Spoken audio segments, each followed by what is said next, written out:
നമ്മൾ മാവേലിക്കൽ ലോക്സഭാ മണ്ഡലത്തിലാണ്. കൊടിക്കുന്നിൽ സുരേഷ് കോൺഗ്രസിനെ സംബന്ധിച്ച് ഏറ്റവും പ്രധാനപ്പെട്ട MP ആണ്. ഇത്തവണ എന്തായിരിക്കും ഈ മണ്ഡലത്തിലെ സ്ഥിതി എന്ന് നമുക്ക് അദ്ദേഹത്തോട് ചോദിക്കേണ്ടതുണ്ട്. LDFനെ സംബന്ധിച്ച് CPI മത്സരിക്കുന്ന മണ്ഡലം ശക്തമായ മത്സരം നടക്കാനുള്ള അരങ്ങ് ഇത്തവണ ഒരുങ്ങുന്നുണ്ട്. ആരാണ് എതിർ സ്ഥാനത്തെ തുടങ്ങിയ കാര്യങ്ങളൊന്നും ഇപ്പോൾ പറയാൻ കഴിയില്ലെങ്കിൽ നമുക്ക് MP-യോട് മണ്ഡലത്തിലെ കാര്യങ്ങൾ ആദ്യം തിരക്കാമെന്ന് തോന്നുന്നു. നമുക്ക് അങ്ങോട്ട്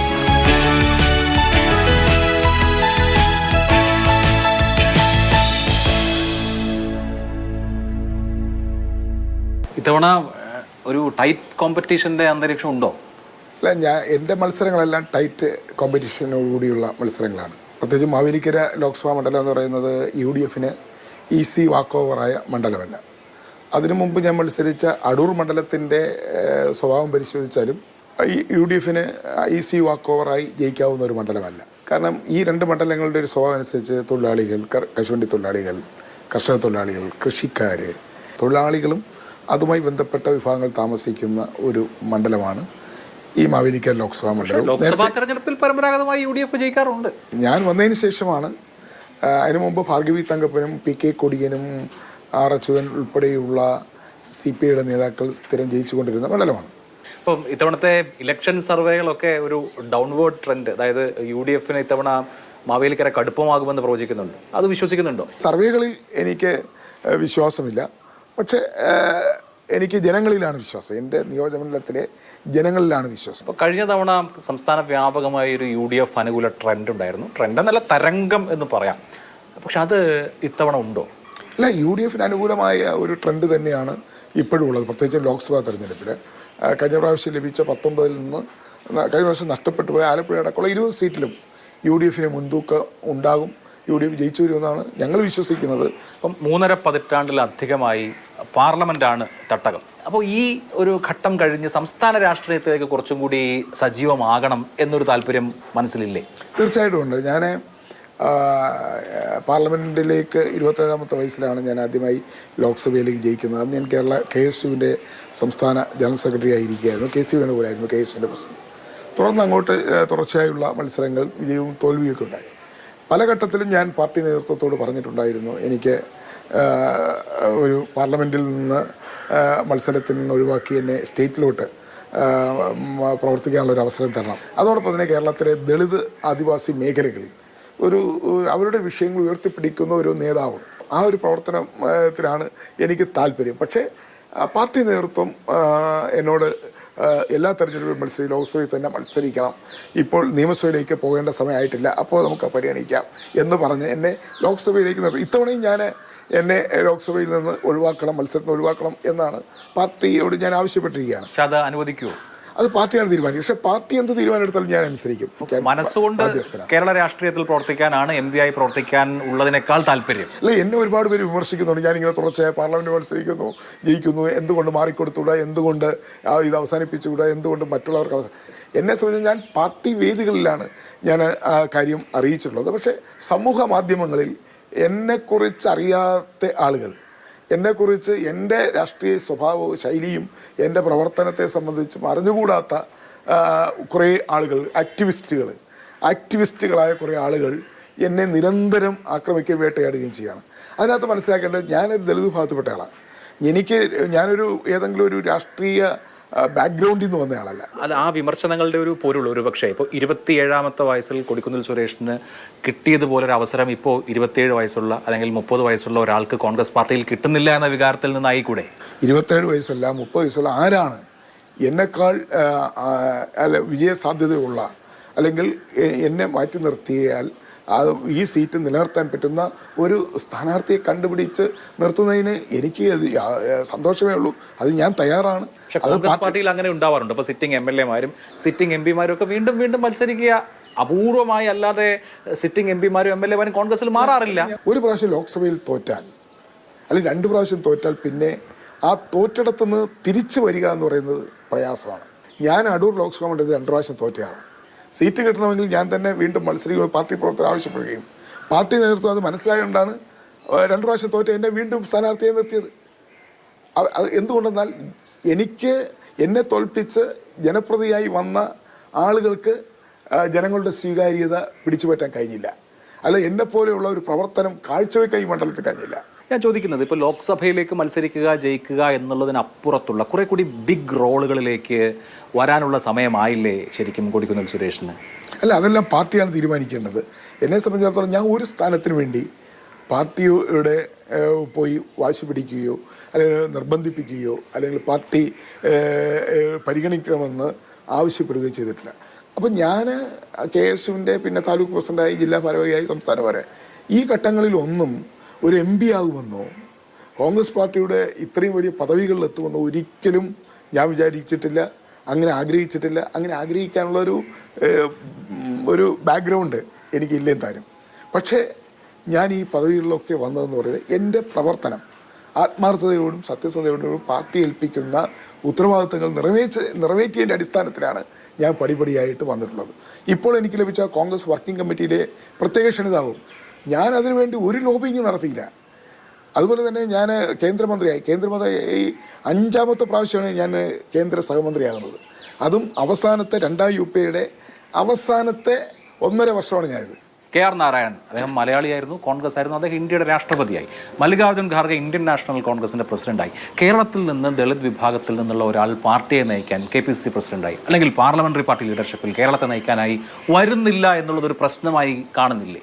തീർച്ചയായിട്ടും ഉണ്ട്. കാരണം കേരളത്തിന് പുറത്തുള്ള സംസ്ഥാനങ്ങൾ പരിശോധിച്ച് നോക്കിയാൽ തമിഴ്നാട്, കർണാടക, കേരളത്തേക്കാൾ 4 ഇരട്ടി വലിപ്പമുള്ള കർണാടക, ആന്ധ്രാപ്രദേശ്, അൺഡിവൈഡഡ് ആന്ധ്രാപ്രദേശ്, ഇപ്പം തന്നെ അതുപോലെ തന്നെ മഹാരാഷ്ട്ര, മധ്യപ്രദേശ്, ഗുജറാത്ത്, ഇവിടെയൊക്കെ ദളിത് വിഭാഗത്തിൽപ്പെട്ടവരും ആദിവാസി വിഭാഗത്തിൽപ്പെട്ട കോൺഗ്രസ് നേതാക്കന്മാർ മുഖ്യമന്ത്രിമാരായിരുന്നിട്ടുണ്ട്. കേരളത്തിൽ കോൺഗ്രസ് മാത്രമല്ല KSU എത്ര 10-60 വർഷമായി KSU ഉണ്ടായിട്ട് ഇന്നേ വരെ ഒരു SC വിഭാഗത്തിൽപ്പെട്ട ദളിത് വിഭാഗത്തിൽപ്പെട്ട ഒരു വിദ്യാർത്ഥി നേതാവിന് അതിൻ്റെ അധ്യക്ഷ സ്ഥാനത്ത് വരാൻ കഴിഞ്ഞിട്ടില്ല. അപ്പോൾ പാർട്ടിയെ സംബന്ധിച്ചിടത്തോളം പാർട്ടിയുടെ താക്കോൽ സ്ഥാനം എന്ന് പറയുന്നത് പ്രസിഡന്റ് പദവിയാണ്. കോൺഗ്രസ് പാർട്ടി ഒരു പ്രസിഡന്റ് ഓറിയന്റഡ് പാർട്ടിയാണ്.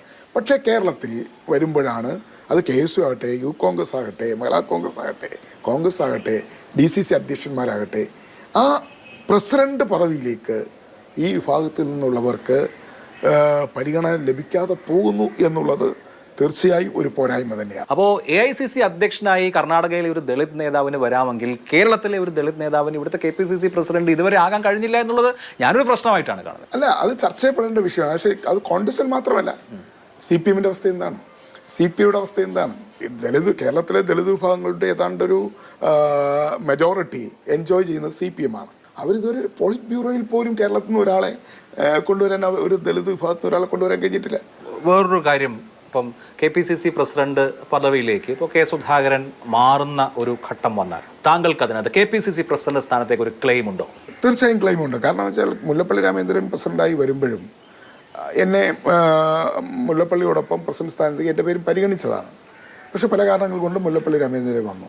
അപ്പോൾ എന്നെ വർക്കിംഗ് പ്രസിഡന്റാക്കി.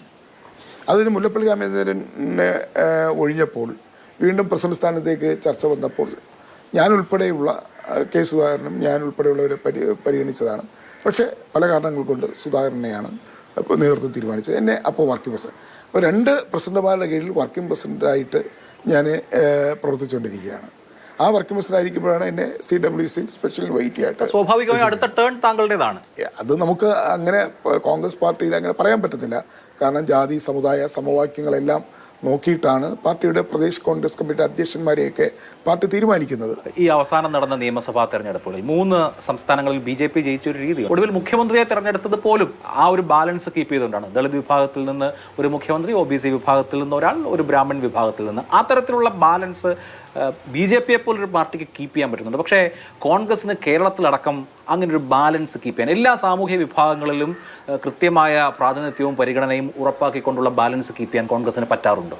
അല്ല, ഈ സമുദായ സമവാക്യങ്ങൾ വെച്ചുകൊണ്ടുള്ള ഒരു ബാലൻസ് പൊളിറ്റിക്സ് ഈ രാജ്യത്ത് കൊണ്ടുവന്നത് കോൺഗ്രസ് ആണ്. BJP ഇപ്പോഴാണ് ചെയ്തത്. അത് 2024 ലോക്സഭാ തെരഞ്ഞെടുപ്പിനെ മുന്നിൽ കണ്ടുകൊണ്ടുണ്ടാക്കിയ ഒരു ജാതി സമുദായ സമവാക്യമാണ്. അപ്പോൾ കഴിഞ്ഞ നിയമസഭാ തെരഞ്ഞെടുപ്പ് തോറ്റു. ആ തോൽവിക്ക് ശേഷം നേതൃമാറ്റം ഉണ്ടായി. സുധാകരൻ്റെയും സതീശൻ്റെയും ടീം വന്നു. ഒരു തരത്തിലുള്ള ഒരു തലമുറ മാറ്റം എന്നൊക്കെ പറയാം, ഏറ്റവും കുറഞ്ഞത് പാർലമെന്ററി രാഷ്ട്രീയത്തിലെങ്കിലും. അത് വേണ്ടത്ര ഫലപ്രദമായോ? ആ തോൽവി മറികടക്കാൻ കഴിയുന്ന വിധത്തിൽ സംഘടനാപരമായി കോൺഗ്രസ് ഇപ്പോൾ ഓക്കെ ആയിട്ടുണ്ടോ? പഴയ പ്രശ്നങ്ങളൊക്കെ മാറിയോ? സംഘടനാപരമായി കുറേ പ്രശ്നങ്ങൾ കൂടി പരിഹരിക്കാനുണ്ട്. എല്ലാ സംഘടനാപരമായ പ്രശ്നങ്ങളും പരിഹരിച്ചു എന്ന അഭിപ്രായമില്ല. എങ്കിൽ പോലും തെരഞ്ഞെടുപ്പുകളിലെല്ലാം തന്നെ ഇപ്പോൾ തൃക്കാക്കര ഉപതെരഞ്ഞെടുപ്പ് വന്നു, അവിടെ പാർട്ടി ഒറ്റക്കെട്ടായി നിന്നു, പാർട്ടി മുന്നണി ഒറ്റക്കെട്ടായി നിന്നു. അത് കഴിഞ്ഞതിന് ശേഷം പുതുപ്പള്ളിയിലെ ഉപതെരഞ്ഞെടുപ്പ് വന്നു, ഉമ്മൻചാണ്ടിയുടെ നിര്യാണത്തിന് ശേഷം. അവിടെയും പാർട്ടിയും മുന്നണിയും ഒറ്റക്കെട്ടായിട്ട് നിന്നു. വളരെ അഭിമാനകരമായ വിജയം നേടാൻ കഴിഞ്ഞു.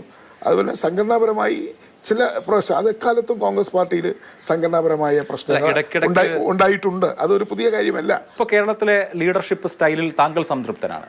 അപ്പോൾ ഞാൻ ഉൾപ്പെടെയുള്ള ഒരു നേതൃത്വമാണല്ലോ കേരളത്തിലുള്ളത്. അപ്പോൾ അതിൽ ഞാൻ സംതൃപ്തനല്ല എന്നെനിക്ക് പറയാൻ കഴിയില്ലല്ലോ.